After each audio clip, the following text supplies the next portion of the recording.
Today we are going to gently contrast the sin of laziness with the virtue of zeal. So zeal has to do with this energy and this passion, the eagerness to glorify God and to serve other people. And we're going to look at last night's Vigil Mass, the gospel for the Vigil Mass, and it's how Jesus loves St. Peter, even though St. Peter doesn't love Jesus really fully.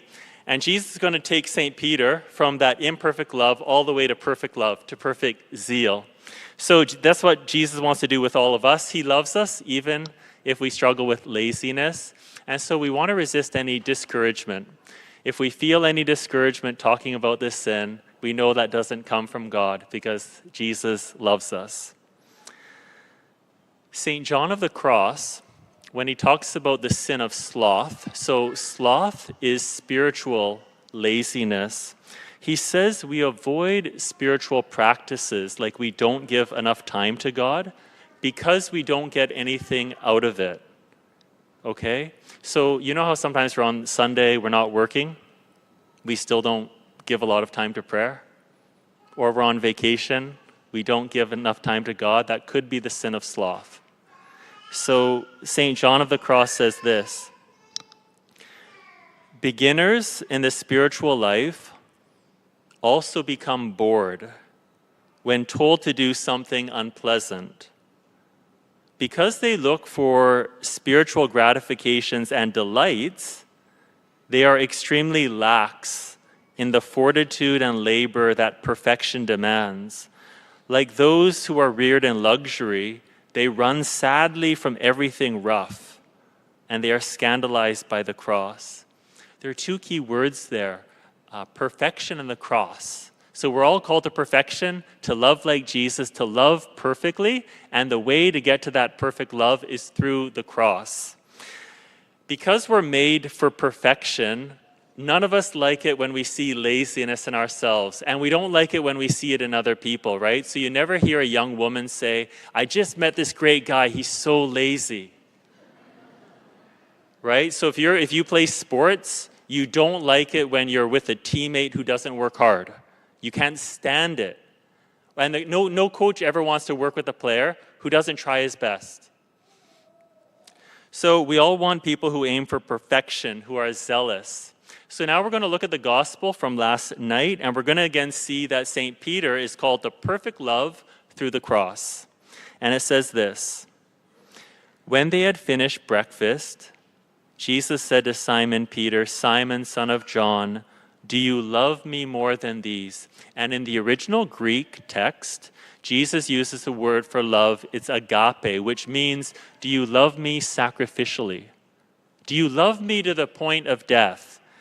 And Peter says to him, "Yes, Lord, you know that I love you." And he uses a different word for love, philia. He says, "I love you as a friend." And Jesus says to him, "Feed my lambs." In other words, if you love me, then take care of the Christian people. A second time he said to him, "Simon, son of John, do you love me sacrificially?" He said to him, "Yes, Lord, you know that I love you only as a friend."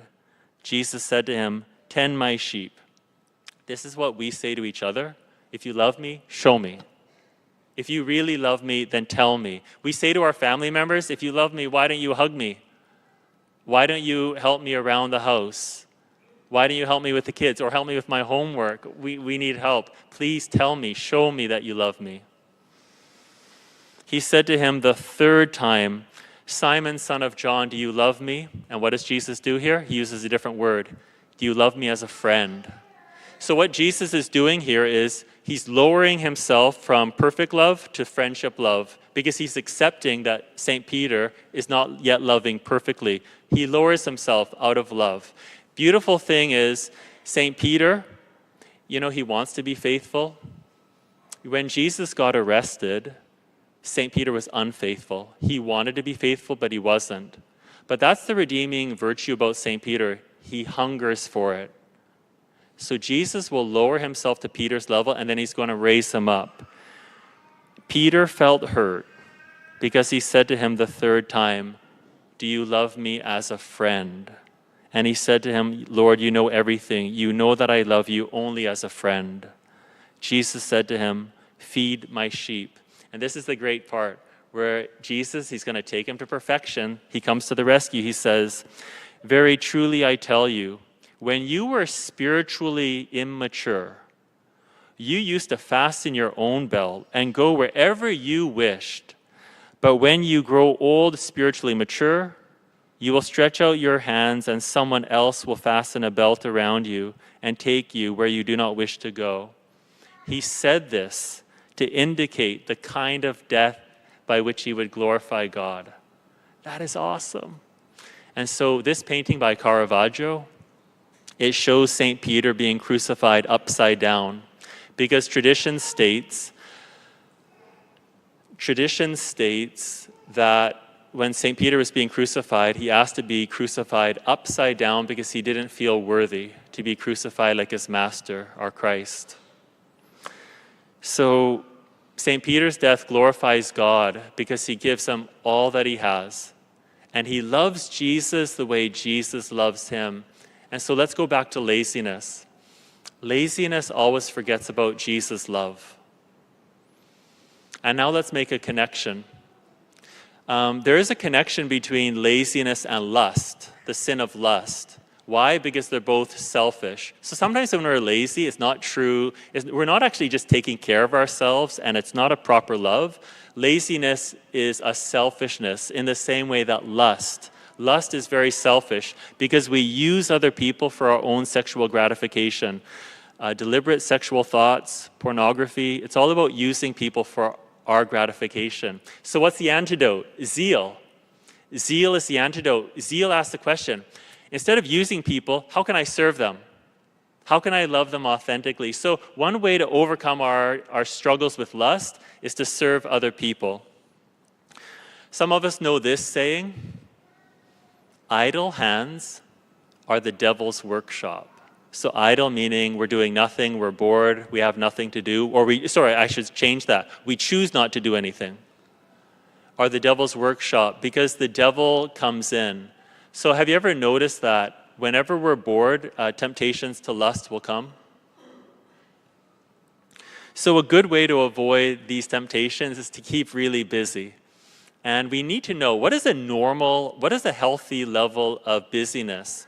The Catholic author, Matthew Kelly, he gives a good kind of principle. He says, when we are single and we're working a job, that is the best time in life to serve other people. And so in my opinion, if we're in that state, of course everyone's different, but generally, we should be serving someone every single day, and we should be volunteering multiple times a week. I learned this when I got to the seminary. The first week I was there at the seminary, I remember thinking, oh, thank God, the day is over, and it was only 2 p.m. Because the monks pack the day. They don't waste any time. They know how to rest and recreate, but the whole day is laid out, and I was literally shocked. And they showed me, following Christ, that's what the day of someone who loves Jesus, that's what their day looks like. So they expanded what I thought would be a normal, hardworking day. Father Simon Lobo, when he was assistant pastor in Halifax at St. Benedict's, he tells this story where he was working with the baptismal preparation team. There were 7 young couples helping, and most of them quit because they felt it was overwhelming. And as a comparison, he said, I can't remember a time when my parents were not leading 3 ministries all at the same time with 3 young children. So it's just a different point of reference. Now, we have to acknowledge that there are different levels of health. We all have different capacities. We can handle different amounts of work. Here's what we want to do. For all of us, we want to get to the point where we err on the side of sacrifice rather than erring on the side of ease. We want to get to the point that we're working so hard, someone else has to come along and say, take it easy, right? Because we all tend to our comfort zone. St. John of the Cross says, the people who struggle with sloth feel an aversion toward adapting their will to God's. They frequently believe that which brings them no satisfaction is not God's will. They measure God by themselves and not themselves by God. So we think, well, if it hurts this much, that can't be God's will. That's not true. We use our own comfort zone as the standard by which God calls us. And St. John is saying, no. You should use the saints as the standard by which we measure ourselves. So today in the second reading, St. Paul, he says, I'm already being poured out as a libation, and the time of my departure has come. I have fought the good fight. I have finished the race. I have kept the faith. Okay, so what we want to do today is just ask Jesus for more love. The more we experience Jesus' love, the more it heals our hearts, and then we have all this energy to love him and love other people. Jesus accepts that we are weak, but we're all trying, and that is very precious to him. So he's going to lead us to the cross so that we can reach perfection.